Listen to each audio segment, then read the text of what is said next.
রোগী মৃত্যুকে কেন্দ্র করে শনিবার ব্যাপক উত্তেজনা ছড়ালো মালদা শহরের সিঙ্গাতলা এলাকার এক বেসরকারি হাসপাতালে।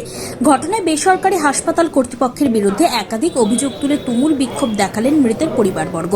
জানা গিয়েছে, মালদা শহরের দেশবন্ধু পাড়া এলাকার বাসিন্দা পেশায় প্রাক্তন রেল কর্মচারী প্রবীর চন্দ্র সুর গত 4 তারিখ মঙ্গলবার ব্রেন স্ট্রোকে আক্রান্ত হন।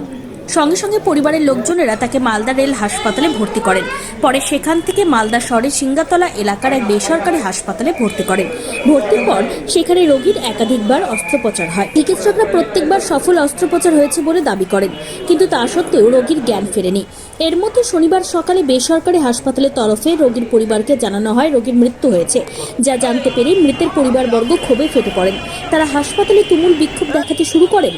বিক্ষোভকারী পরিবারবর্গের অভিযোগ, রোগীর চিকিৎসা ঠিকঠাক হয়নি। চিকিৎসাধীন অবস্থায় রোগীর অনেক রকম শারীরিক পরীক্ষা নিরীক্ষা করা হয়েছিল, কিন্তু সেই পরীক্ষার কোনো রিপোর্ট তাদের দেখানো হয়নি। এখন মারা যাওয়ার পর বিল দেওয়া হচ্ছে না। বিল দেওয়া নিয়ে গড়িমসি চলছে। তাই তারা চিকিৎসায় গাফিলতির কারণে রোগীর মৃত্যু হয়েছে বলে সন্দেহ করছেন। এদিকে এই ঘটনার খবর পেয়ে সিঙ্গাতলা এলাকার ওই বেসরকারি হাসপাতালে ইংরেজবাজার থানার পুলিশ ছুটে যায়। প্রথমে পুলিশ মৃতদেহটি সেখান থেকে মালদা মেডিকেল কলেজ হাসপাতালে পাঠায় ময়নাতদন্তে। এরপর গোটা ঘটনা খতিয়ে দেখতে পুলিশ তদন্ত শুরু করে। যদিও এই বিষয়ে এই বেসরকারি হাসপাতাল কর্তৃপক্ষের তরফে কোনো প্রতিক্রিয়া মেলেনি। ঘটনা, পেশেন্ট আজ থেকে 13 দিন আগে ব্রেন স্ট্রোক হয়েছিল। ব্রেন স্ট্রোক হওয়ার পর ওনাকে রেলওয়ে হসপিটালে নিয়ে যাওয়া হয়, কারণ রেলওয়ে স্টাফ তো ওখানে কোনো কিছু ছিল না জন্য ওনাকে এখানে রেফার করেছিল। রেফার পর সেদিন থেকে তিনি ভেন্টিলেশনে আছেন।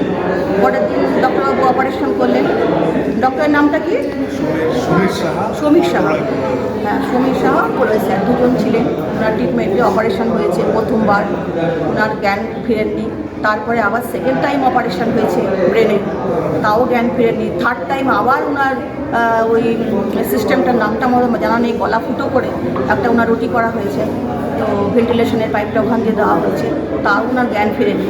এবার ওনারা বারংবার বলছেন জ্ঞান ফিরবে, দেরি করে ফিরবে, দেরি করে। আমরা বারবার টেস্ট করেছিলাম ওনাদেরকে, উনি কাদু বেঁচে আছেন। প্রথম দিন যেদিন আনা হয় আমি সেই দিনই আমি টেস্ট করেছিলাম, ওনার আইবল ফিক্সড হয়ে গেছে, ওনার কি ব্রেন ডেথ হয়ে গেছে। ওনারা আমাকে বার্তা দেননি, বলছেন না না ডেথ হয়নি। ওনারা পেশেন্টকে রেখেছিলেন, আমি জানি না পেশেন্টের কবে ডেথ হয়েছে। ওনারা আজকে সকাল থেকে ফোন করে বলছেন কি পেশেন্টের অবস্থা ভালো না, আপনারা আসুন, আধার কার্ড ভোটার কার্ড নিয়ে আর একটা ড্রেস নিয়ে পেশেন্টের। আমার তখনই সাসপেক্ট হয়, আমি এখানে আসি। ওরা 10টা 10-এ ডিক্লেয়ার করলেন কি 9টা 41-এ এক্সপায়ার করেছে।